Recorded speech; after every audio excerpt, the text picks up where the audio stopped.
আসসালামু আলাইকুম। আমন্ত্রণ জানাচ্ছি ক্রিকেট ভিত্তিক নিউজ ট্রেন ক্রিকেটে। শিরোপা খরা কাটাতে অবসর ভেঙে ফিরছেন মহেন্দ্র সিং ধোনি। চলতি আইপিএলে চেন্নাই সুপার কিংসের হয়ে খেলছেন মহেন্দ্র সিং ধোনি। আর কতদিন বা খেলা চালিয়ে যাবেন তিনি? এরই মধ্যেই নেতৃত্ব ছেড়ে দিয়েছেন চেন্নাই সুপার কিংসের। মহেন্দ্র সিং ধোনির নেতৃত্বে 3টি আইসিসি ট্রফি জিতেছে ভারত। 2007 সালে টি-20 বিশ্বকাপ, 2011 সালে ওয়ানডে বিশ্বকাপ এবং 2013 সালে চ্যাম্পিয়ন ট্রফি। সেই থেকেই আইসিসি ট্রফির অপেক্ষা চলছে ভারতের। অনেক কাছে গিয়েও হয়নি ট্রফি ধরা। ধোনির নেতৃত্বে উদ্বোধনী টি-20 বিশ্বকাপ জিতেছিল ভারত। 2007 সালে টি-20তে ভারত একবারই বিশ্বসেরা হয়েছিলেন। প্রতিবার বিশ্বকাপেই ফেভারিট হিসাবে নাম আসে ম্যান ইন ব্লুদের।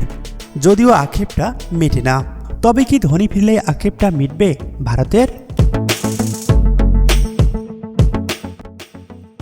ইন্ডিয়ান প্রিমিয়ার লিগের চেন্নাইয়ের প্রতিটি ম্যাচেই ক্রিকেট প্রেমীরা অপেক্ষায় থাকেন কতক্ষণে মাঠে নামবেন মহেন্দ্র সিং ধোনি। এক বলের জন্য নামলেও যেন বিশাল প্রাপ্তি। আবেগের এই সম্ভাবনাকে বিশ্বকাপের জন্য উস্কে দিলেন দেশটির সাবেক ক্রিকেটার। ভারতের সাবেক পেসার অরুণ ব্যারন মনে করেন, আগামী টি-20 বিশ্বকাপে ভারতের হয়ে ওয়াইল্ড কার্ড এন্ট্রি হিসাবে মহেন্দ্র সিং ধোনিকে তিনি দেখতে পেয়েছেন। তার মন্তব্যকে বিশেষভাবে সমর্থন জানিয়েছেন ভারতের সাবেক অলরাউন্ডার তথা ধোনির প্রাক্তন সতীর্থ ইরফান পাঠানও। তিনিও মনে করেন ধোনি যদি টি-20 বিশ্বকাপ খেলে কেউ অবাক হবেন না, কারণ তিনি যে আইপিএলে দুর্দান্ত ফর্মে আছেন, কারো সমস্যা হবে না বলে তিনি মনে করেন।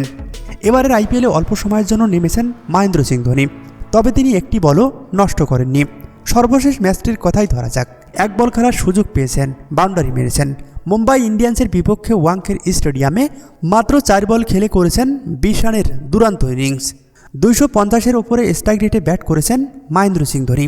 যদিও টি-20 বিশ্বকাপে প্লেয়ার হিসাবে তাকে দেখার সম্ভাবনা খুবই কম, তবে ভক্ত সমর্থক থেকে শুরু করে ক্রিকেট বোদ্ধারা মনে করেছেন ভারতের শিরোপা খরা কাটাতে মহেন্দ্র সিং ধোনির প্রয়োজনীয়তা অপরিসীম।